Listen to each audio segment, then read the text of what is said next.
I think it's pretty safe to say that the future of the Star Wars franchise seems to be quite expansive, not just with their books, novels, comics, and video games, but also let's not forget about their new Star Wars TV shows, whether it's in the form of live action or animated material, or the new Star Wars trilogy, also known as the fourth Star Wars trilogy by Disney and Lucasfilm.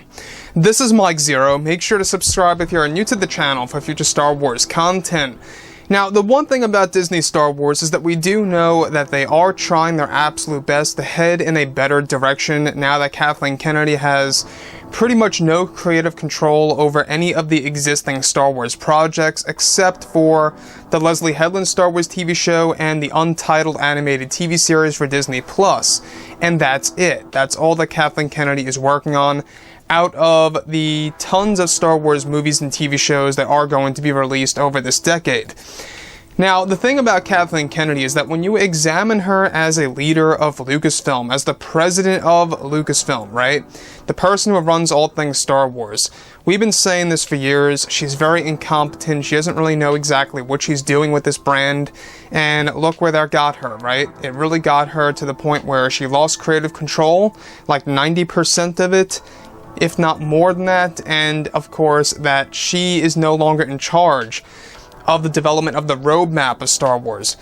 So the thing about Bob Chapek is that I think that's a big piece of him creating his own Star Wars legacy for a handful of Star Wars fans that are really looking up to him right now based on what Chapek was able to do. Now here's the thing about everything related to Kathleen Kennedy. The thing about Kathleen Kennedy is that she really went out of her way to mess up Star Wars. It almost seems as if she did this on purpose. Maybe I'm wrong, but it almost comes off like she did it on purpose. I don't know about you, but her saying that there's no source material, like no comics and books to really draw from, it's right there in the library, of Star Wars material. So, with that being said, of course, since the release of The Rise of Skywalker and the box office results for the film, Kathleen Kennedy's creative power has been stripped away by Disney CEO Bob Chapek in order to preserve Star Wars and to evolve it into something very successful in order to make it as big as the Marvel Cinematic Universe. Now, it's described that behind the scenes, many changes are being made over at Lucasfilm with their current projects. It's described that during and after the premiere of The Rise of Skywalker, many interviews were given to the cast and creators of the sequel trilogy, including actor Mark Hamill, who portrayed Luke Skywalker, to where Mark Hamill spoke about Kathleen Kennedy.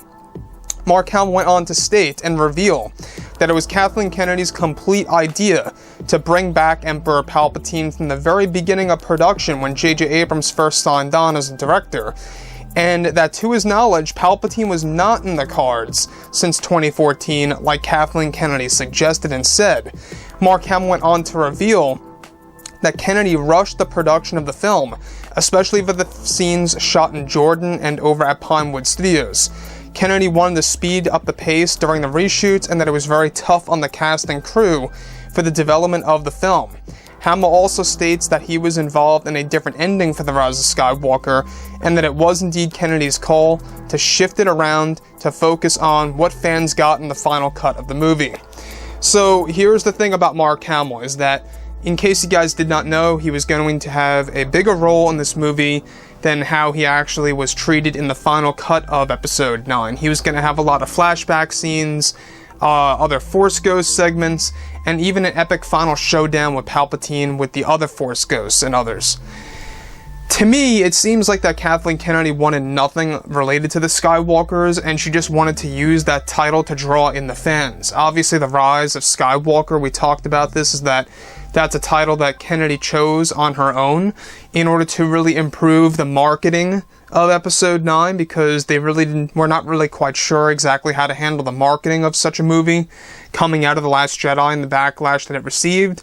So throw Skywalker in the title, it gets the audience excited, and you know what? It worked.